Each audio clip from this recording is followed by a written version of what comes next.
Stop scrolling, bukas na ang bidding at baka ito na ang pinakamurang 3-bedroom townhouse na makukuha mo sa General Trias. Kung naghahanap ka ng bahay para sa pamilya o gusto mong mag-invest sa Cavite, pakinggan mo ito.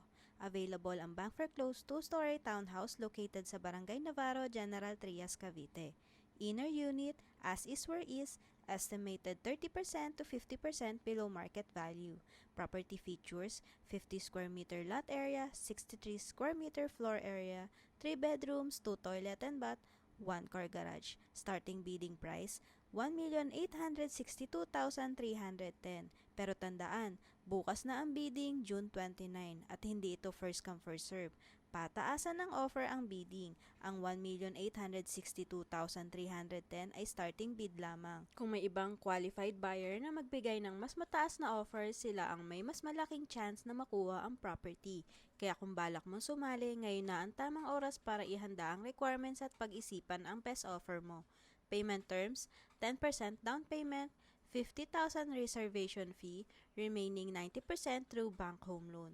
Pwede rin ang payment via PDC, manager's check o cash payment. Bakit worth it ito? Una, bihira na makakita ng 3-bedroom townhouse na may 2 toilet and bath at sariling car garage sa ganitong starting price.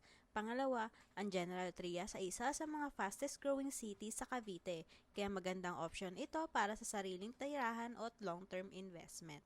At pangatlo, kahit tumaas pa ng kaunti ang bid mo, maaari pa rin mas mababa ang total acquisition cost kumpara sa regular market value ng mga katulad na bahay sa area.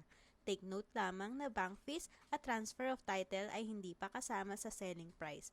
At kung gusto mong makita muna ang property, may free house tour assistance kami. Huwag mong hintayin matapos ang bidding bukas. Ihanda na ang requirements mo ngayon para hindi ka mahuli sa opportunity na ito. Message us now for complete details at bidding assistance.